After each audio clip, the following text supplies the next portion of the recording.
ஒரு 14,000 ரூபாய் வருமானம். அதுல இருந்து ஒரு 26,000 ரூபாய் வருமானம் எனக்கு போச்சுது. சடனா என் வருமானம் எங்க போச்சுது அப்படின்னா 92,000 ரூபாய்க்கு என்னோட ராயல்டி மாறிச்சுது. என் ஊர் வந்து பாத்தீங்கன்னா வீடு சுத்தி சாப்பிடுற ஊரு. படிக்கிறதுக்குன்னு சொல்லி வெளியில யாருமே டிராவல் பண்ண மாட்டாங்க. பொட்ட பிள்ளைங்களை படிக்க அனுப்பவும் மாட்டாங்க. ஆனா எனக்கு என்னன்னா அந்த பீடு சுத்த பார்த்தாலே பயமா இருக்கும். காலையில ஸ்கூலுக்கு போவதுக்கு முன்னாடி 5 மணிக்கு எந்திரிச்சு நான் பீடு சுத்துவேன். ஒரு 8 மணிக்கு ஸ்கூலுக்கு கிளம்புனா 8 மணி வரைக்கும் நான் பீடி தான் சுத்துவேன். ஸ்கூல்ல இருந்து வந்ததுக்கு அப்புறமா பாத்தீங்கன்னா பீடி சுத்துவேன். 4:30 நான் வீட்டுக்கு வரேன் அப்படின்னா ஒரு 6 மணி வரை பீடி சுத்துவேன். பீடி சுத்திட்டு திரும்ப பாத்தீங்கன்னா டியூஷன் போவேன். அந்த டியூஷனுக்கு ஃபீஸ் நான் தான் இதை சுத்தி தான் கட்டினேன். திரும்ப வீட்டுக்கு வந்து பாத்தீங்கன்னா நைட்டு 11 மணி வரை பீடி சுத்துவேன். காலைல 5 மணிக்கு எந்திரிச்சு திரும்பவும் பீடி சுத்துவேன். இப்படி சுத்துறப்போ பேக் பெயின் அவ்வளோ கஷ்டமா இருக்கும். பீடி சுத்தி 10th வரை கம்ப்ளீட் பண்ணிட்டேன். 11 படிக்கிறதுக்கு 1000 ரூபாய் கேட்டப்போ எனக்கு பயங்கர ஸ்ட்ரகிள்.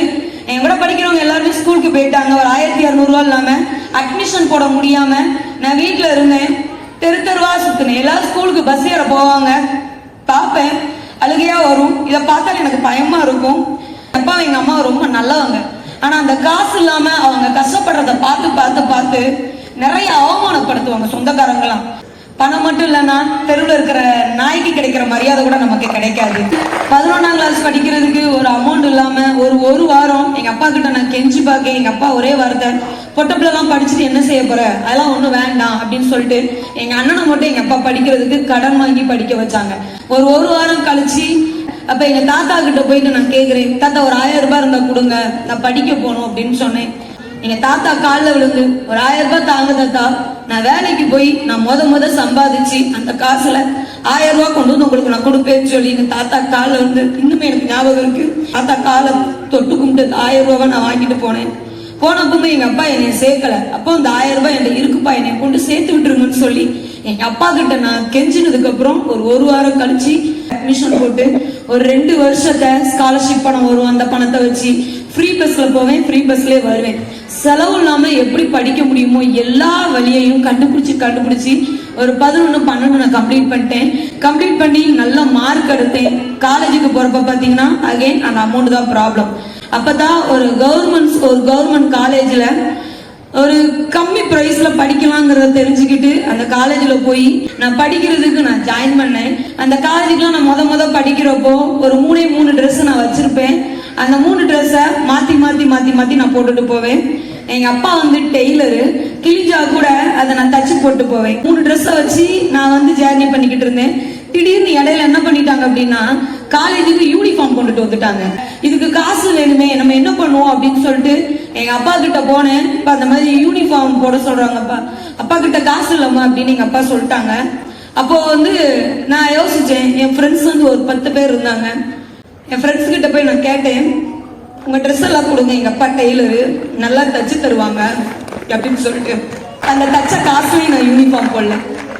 அவங்களுக்கு தச்சு மீதி இருந்தது பாத்தீங்களா பிட்டு துணி, அதை ஜாயின் பண்ணி தச்சு காலேஜுக்கு யூனிஃபார்ம் அந்த வருமானத்தை எங்க அப்பா கையில கொடுத்துட்டு அந்த மீதி இருந்த துணியை வச்சு தச்சுதான் நான் காலேஜுக்கு யூனிஃபார்மே போட்டு போய் அந்த 3 வருஷத்துல வருஷத்துல ஒரு 6 மாசம் டிராவல் பண்ணிட்டேன். அதுக்கப்புறம் டிராவல் எக்ஸ்பென்சஸ் எனக்கு கஷ்டமா இருந்தது. அதுக்கப்புறம் ஃப்ரீயா ஒரு ஃப்ரீ ஹாஸ்டல் இருக்குன்னு சொன்னாங்க. ஒரு ரெக்கமெண்டேஷனோட அந்த ஹாஸ்டலுக்குள்ளேயும் போனேன். அங்க வந்து பாத்தீங்கன்னா குளிக்கிறதுக்கு சோப்பு எல்லாமே கொடுத்துருவாங்க, தலையில தேய்க்கிற எண்ணெயில இருந்து சாப்பாடுல இருந்து எல்லாமே கொடுத்துருவாங்க. எனக்கு இங்கிலீஷ் பேசணுங்கிறது ரொம்ப பிடிக்கும். இங்கிலீஷ் மீடியத்துல சேர்ந்தோம் அப்படின்னா ஓரளவு நம்ம பேசி பழகிடலாம் அப்படின்னு சொல்லிட்டு ஆசைப்பட்டு இங்கிலீஷ் மீடியம் கிடைச்சதை நான் எடுத்தேன். அப்ப எடுக்கிறப்போ அங்க உள்ள ஒரு வார்த்தை சொன்னாங்க, நீங்க தமிழ் மீடியம் எடுத்தீங்கன்னா உங்களுக்கு 6 மாசத்துக்கு ஒரு நேரம் 200 ரூபாய் ஸ்காலர்ஷிப் வரும் அப்படின்னு சொல்லி சொன்னாங்க. அந்த நேரம் எனக்கு வந்து ஒரு 200 ரூபாய்ங்கிறது ஒரு 20,000 ரூபாய்க்கு சமம்.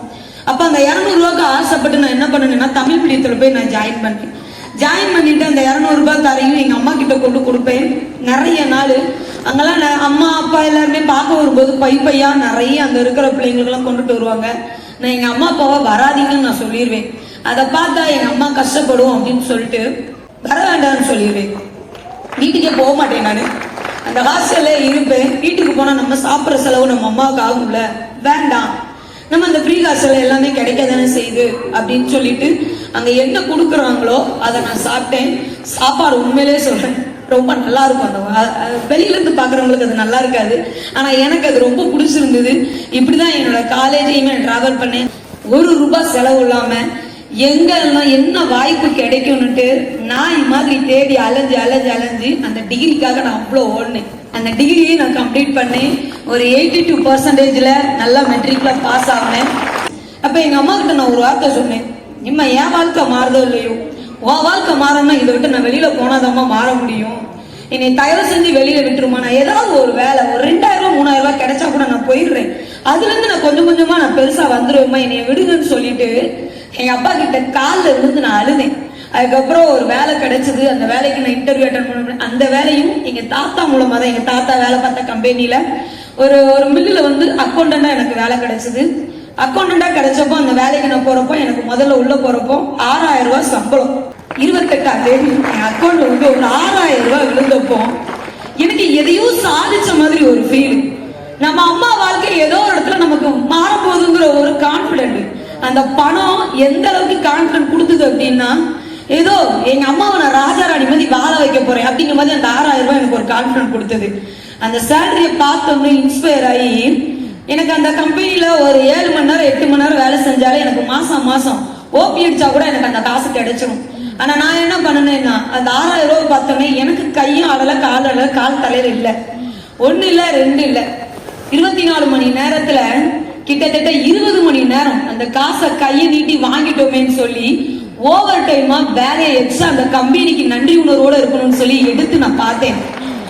அந்த காசு ஏதோ எனக்கு ஒரு மாதிரி ஃபீல் ஆச்சு. அந்த ஓனரை பாக்குறப்ப கூட எனக்கு அழுக வந்துடும். நான் இவ்வளவு காசை மொத்தமா பார்த்தது இல்லை சார். எங்க மேனேஜர்கிட்ட போய் நான் சொல்வேன், காசை பார்த்துட்டு ஏங்கி அழுவேன் சார். என் பேக்ரவுண்ட் இந்த மாதிரி, இந்த காசை பார்த்தோன்னே எனக்கு ஏதோ ஒரு மாதிரி ஃபீலா இருக்கு சார், இது ஏன் கொண்டுதான் வந்திருக்கான்னு பார்த்து சொல்லுங்கன்னு சொல்லிட்டு எங்க மேனேஜர்கிட்ட போய் அதை நான் காமிச்சேன். அப்ப எனக்கு என்ன தோணுச்சுது அப்படின்னா, நம்ம அதிகமா வேலை பார்த்தா நமக்கு இன்கிரிமெண்ட் நல்லா கொடுப்பாங்கல்ல அப்படின்னு சொல்லிட்டு அப்படி வேலை பார்ப்பேன். நைட்டு உட்கார்ந்துருப்பேன் 1 மணி வேற, ஒரு பொட்ட பிள்ளை நைட்டு 1 மணி வேற அங்க உட்கார்ந்து நான் வேலை பார்ப்பேன். காலையில திரும்ப பாத்தீங்கன்னா 6 மணிக்கு திரும்ப போய் வேலை பார்ப்பேன். எனக்கு வந்து பணம் சம்பாதிச்சு ஆகணும்னு எனக்கு வெறி வந்த தருணம். ஏன் அப்படின்னா, நான் வேலை நல்லா செய்யறேன்னு சொல்லிட்டு எங்க மேனேஜர் எனக்கு ரெக்கமெண்ட் பண்ணி ஒரு ரொம்ப இல்ல ₹3000 இன்கிரிமெண்ட்டுக்கு எனக்கு பேசினாங்க. வருஷத்துக்கு ஒரு நேரம் போனஸ் கொடுப்பாங்க. அந்த போனஸுக்கு நான் அவ்வளோ வெயிட் பண்ணுவேன். அப்போ அந்த போனஸ் கொடுக்குறப்போ அந்த டைம் மட்டும் என்ன பண்ணனாங்கன்னா, ஓனர் நிறைய அந்த மில்லுல நிறைய நம்பர்ஸ் வந்து ப்ரொடக்ஷன் நல்லா ஆகி நல்லா வேலை செஞ்சதுனால பெஸ்டா வேலை பார்த்தவங்களுக்கு நல்ல போனஸ் கொடுத்தாங்க. அப்ப கவருக்கு வச்சு கொடுப்பாங்க, வெளியில வந்து ஓபன் பண்ணி நம்ம பார்க்கணும். அப்படி நான் என்ன பண்ணிட்டேன்னா, அந்த எக்ஸ்பீரியன்ஸா இருந்தவங்க யாருமே அதை ஓபன் பண்ணி பார்க்கல. நான் என்ன பண்ணிட்டேன்னா, டக்குன்னு எல்லாரும் முன்னாடி வந்து அந்த பணத்தை பார்க்க ஆர்வத்துல டக்குன்னு நான் ஓபன் பண்ணி எண்ணவும் அது உள்ள ₹11000 இருந்தது. எனக்கு எப்படியோ இருந்தது. ₹11000 என் கையில கேஷா இருக்கு அப்படின்னுட்டு அந்த காசை பார்த்த உடனே என் சுத்தி இருக்கிறவங்க வந்து எக்ஸ்பீரியன்ஸ் ஆனவங்க தான் ₹8000 ₹9000 அந்த மாதிரி வந்தது. எங்க மேனேஜர் கூப்பிட்டு திட்டுனாங்க, எல்லாரும் முன்னாடி ஏன் ஓபன் பண்ற, பார்த்து கவனமா இரு அப்படின்னு சொல்லிட்டு போயிட்டாரு. அப்ப அந்த காசை பார்த்து ரொம்ப இல்ல ஒரு 28 நாள் அந்த வேலை எனக்கு காலி ஆயிடுச்சு. திருநெல்வேலி பஸ் ஸ்டாப்ல ஒரு 1 மணி நேரம் உட்கார்ந்து ஏங்கி அழுது. அப்ப என் சம்பளம் பார்த்தீங்கன்னா ₹13000. சடனா ஒரு ₹13000 வீட்டுல அடி வாங்கிச்சது அப்படின்னா எங்க அம்மா எந்த அளவுக்கு கஷ்டப்படுன்னு எனக்கு தெரியும். இல்லைன்னு ஒரு மாதிரி ஆயிடுச்சு. அப்போ எங்க அத்தானை கூப்பிட்டு நான் வீட்டுக்கு போயிட்டு வீட்டுல ஒரு 8 மாசம் திரும்பவும் நான் பீடிஷன் தான் செஞ்சேன். எனக்கு அது ரொம்ப டிப்ரெஷன் ஆச்சுது. உழைக்கிறதுக்கு ரெடியா இருந்தேன்னு வைங்களேன், கடவுள் அள்ளி கொடுப்பாரு. இது சத்தியமான ஒண்ணு. உழைக்கணும், உழைப்ப கத்துக்கோங்க. காசு இன்னைக்கு வரும் நாளைக்கு போகும். உழைப்ப கத்துக்கிட்டோன்னு வைங்களேன், பணம் நம்மளை தேடி வரும். நல்லா நான் உழைக்க கத்துக்கிட்டேன். ஒரு பொண்ணா பினான்சியல் ஃப்ரீடம்ங்கிறது ரொம்ப தேவை. அந்த பினான்சியல் ஃப்ரீடம் தான் நமக்கான அடையாளம். ஃப்ரெண்டு கால் பண்ணாங்க, இது பண்ணணும்னு ஆசைப்படுற, உன் பிள்ளைய பார்த்துக்கிட்டு வீட்டுல இருந்தே பண்ணணும்னு தான் நினைக்கிறேன், அந்த செக்ஷன் மட்டும் என்னன்னு பாருனாங்க. நல்ல வேலை அன்னைக்கு நான் பார்த்துட்டேன். பார்த்ததோட விளைவு பார்த்தீங்கன்னா கிளப்ல போய் கனெக்ட் ஆகினேன். ஒரு 1.25 வருஷம் நான் வீட்டுல இருந்தாலும் ஃபாலோ பண்ணேன். கோச்சு சொன்னா கேட்டுருங்க, இல்லைன்னா நான் ஒரு 2 வருஷத்தை இழந்துட்டேன். அதே மாதிரி நீங்களும் இழந்துடாதீங்க. இன்னைக்கு என்ன சொல்றாங்களோ நம்பி டிராவல் பண்ணுங்க. எனக்கு என்னெல்லாம் 4 வருஷத்துல கிடைச்சதோ உங்களுக்கு ஒரே வருஷத்துல கிடைக்கும். நம்ம எதை பண்ணனாலும் பாத்தீங்கன்னா டைம் டேபிள், அந்த டைம் டேபிள டே இன் டே அவுட் நான் வேலை செய்ய ஆரம்பிச்சேன். காலையில இருந்து நைட்டு தூங்குற வரைக்கும் நான் என்ன பண்ணணும்னு எழுதியிருக்கணும். இந்த 90 நாள் ஒரு நாள் கூட பிரேக் பண்ணாம நான் பண்ணணும். பிரேக் பண்ணாம பண்ணணும். இதுதான் என்னோட 90 நாள் கோல்ல ஃபர்ஸ்ட் கோல். ஸ்டார்ட் பண்ணி பண்ணனப்போ முதல்ல ஃபுல்லா நான் 0வா போட்டுக்கிட்டு இருந்தேன். அப்ப வந்து எனக்கு ஒரு வாய்ஸ் நோட் வந்தது. என்ன தைரியம் இருந்தா 0 போட்டு அனுப்பிக்கிட்டு இருக்க, பிள்ளை முகத்தை எனக்கு நைட்டு போய் பாரு, நாளைக்கு அதுல நீ எப்படி 0 போடுறான்னு நான் பாக்கேன்னு எனக்கு ஒரு வாய்ஸ் நோட் வந்து. அவங்க என்னைக்கு சொன்னாங்களோ மறுநாள்ல இருந்து டெய்லி பேசிஸ்ல எனக்கு ஒரு கஸ்டமர் உள்ள வர ஆரம்பிச்சாங்க. டோட்டலா 6 கஸ்டமர் பேஸ் நான் கிரியேட் பண்ணிருக்கேன். அப்ப அந்த 90 days அந்த டெய்லி ரிப்போர்ட்ல நான் வேலை செய்ய ஆரம்பிச்சேன். எங்க சுத்தி எவ்வளவு பெரிய ஆர்கனைசேஷன் எவ்வளவு இருந்தாலும் முதல்ல எல்லாமே கஷ்டமா தான் இருக்கும், கசப்பா தான் இருக்கும். இன்னைக்கு நாங்க ரொம்ப நல்லா இருக்கோமே. என் பிள்ளை இன்னைக்கு 23 லட்சம் ரூபாய் கார்ல போகுதுங்க, நல்லா கிளாப் பண்ணு. அன்னைக்கு நான் கஷ்டப்படுறது மட்டும் எக்ஸ்கியூஸ் சொல்லிட்டு இருந்திருந்தேன் வைங்களேன், இன்னைக்கு என் பிள்ளை வாழ்க்கை மாறி இருக்காது.